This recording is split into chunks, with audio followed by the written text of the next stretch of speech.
সাইয়ারা সিনেমাটা না দেখেও আমার মেয়ের উপর এর এফেক্ট এতটাই বেশি পড়েছে যে যখনই সুযোগ পাচ্ছে সাইয়ারা তু তো বদলা নেই হ্যাঁ এই গানটা চালিয়ে দিচ্ছে।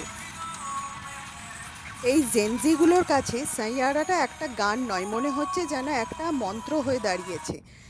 তাই ঠিক করলাম এই ভাইরাসের অ্যান্টিভাইরাস দেওয়ার সময় চলে এসেছে। তাই অনেক ট্রাফিক জ্যাম আর বৃষ্টিকে পের করে নিয়ে চলে এসেছি ওকে মাহাবতার নরসিমা দেখাতে। মুভির টাইম ছিল 6টা 10 আর আমরা এক্স্যাক্ট 6টা 10-এই পৌঁছালাম। কিন্তু সব জায়গাতে গিয়েই চলে একটা কনফিউশন।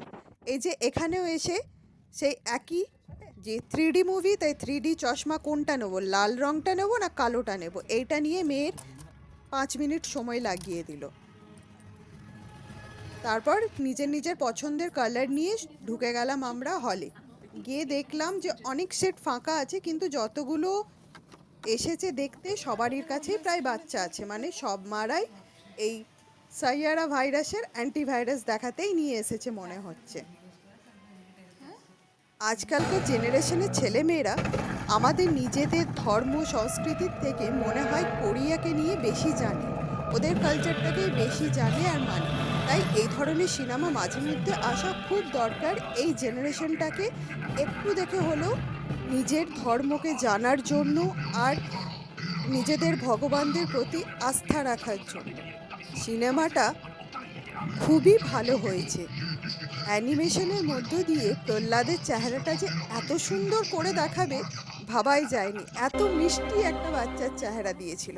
আর ভগবান বিষ্ণুর চেহারাটা তো অসম্ভব সুন্দর দিয়েছিল। আর লাস্ট সিনটা দেখে যখন হিরণ্যকশ্যপুকে বধ করে, ওই সিনটা দেখে তো পুরো গুজবাম চলে আসবে। মুভিটা দেখার পর মেয়ে বলল ভালোই হয়েছে সিনেমাটা, খুব সুন্দর হয়েছে।